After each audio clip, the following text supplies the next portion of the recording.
আমার স্নেহাস্পদ ছাত্রছাত্রীবৃন্দ, আজকে যে ঘটনাটা ঘটেছে, আপনারা যে আপনাদের একজন বোনের বিচার চেয়ে আজকে এখানে সমবেত হয়েছেন, সেটার জন্য আমি প্রথমেই শ্রদ্ধা জানাই।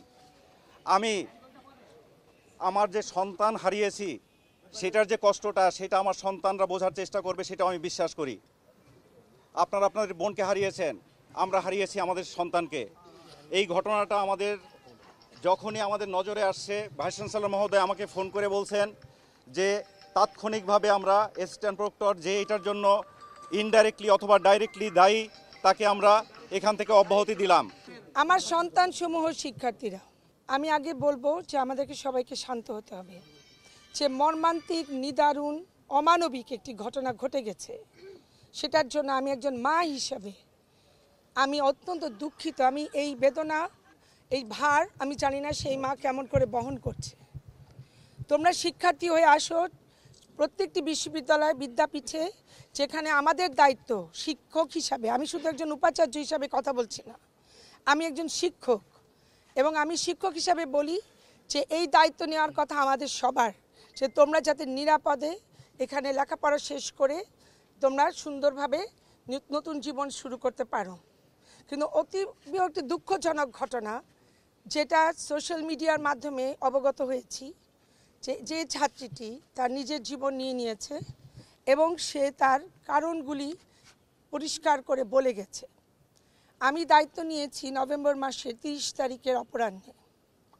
আজকে হচ্ছে মার্চ মাস এবং আজকে 15 তারিখ, শেষ হয়ে যাচ্ছে 16 তারিখ। আমি এই কদিনের মধ্যে যা যা করার, বিশেষ করে শিক্ষার্থীদের নিরাপত্তার খাতিরে, সেটা আমি করার চেষ্টা করছি। বিশেষ করে সারা বাংলাদেশে যদি আমাকে এক নামে চিনে, একটা বড় কারণে চিনে, সেটা হচ্ছে যে আমি কোনো ধরনের যৌন হয়রানি আমি বরদাস্ত করি না। আমার জ্ঞানত যেটা আছে সেটা আমি অবশ্যই ডিল করি এবং আমি অত্যন্ত স্ট্রিক্টলি ডিল করি। জগন্নাথ বিশ্ববিদ্যালয়েরই যৌন হয়রানির জন্য যে কমিটি আছে উচ্চ পর্যায়ে, সেই কমিটির সদস্য হিসাবে আমি বহুদিন যাবৎ কাজ করছি এবং এই বর্তমান সিন্ডিকেটে যে কয়টি যৌন হয়রানি তদন্ত কমিটি শেষ হয়েছে, প্রত্যেকটির আমি সুরাহা করব এবং সেই সুরাহা তোমরা দেখবে আমি কতটি কঠোর অবস্থান আমি নিব। আজকে যে ঘটনা ঘটেছে, যেটা কিনা আমি এখনো জানি না সেই রিপোর্ট কোথায়।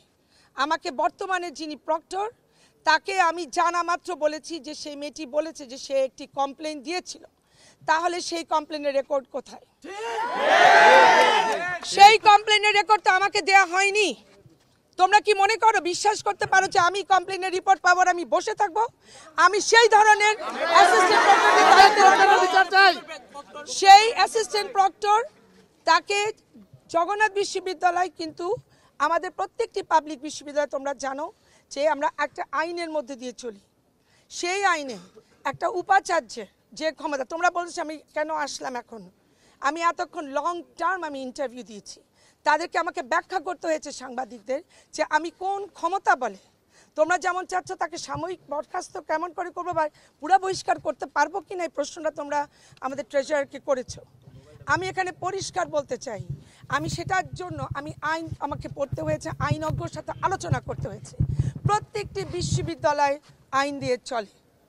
আজকে ঢাকা বিশ্ববিদ্যালয় দেখো, যেখানে আমি শিক্ষকতা করতাম, আমি এখানে এসেছি তোমাদের উপাচার্য হয়ে, তোমাদের অভিভাবক হয়ে।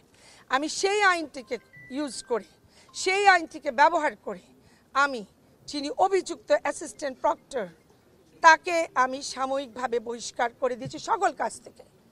যতক্ষণ কিনা আমি তদন্ত কমিটির রিপোর্ট পাবো, সেটা অতি দ্রুততম সময় সেটা হবে, সেটার সাপেক্ষে তাকে আমরা পুরোপুরি এখান থেকে চলে যেতে বলতে পারি।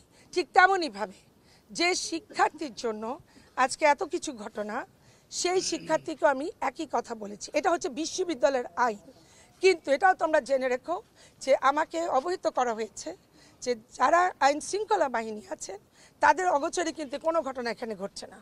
আমরা কে কি আছি, কে কি বলছি, কার হাতে কয়টা মোবাইল, তারা সব কিছু জানেন। তারা অবহিত এখন এই মুহূর্তে আমি কি বলছি সেটা ন্যাশনালি এয়ারে যাচ্ছে। তারা সেই মোতাবেক অতি সত্বরই তারা ব্যবস্থা নিচ্ছে। তারা সেটা আমাকে জানিয়েছে এখানে ঢোকার পরপরই।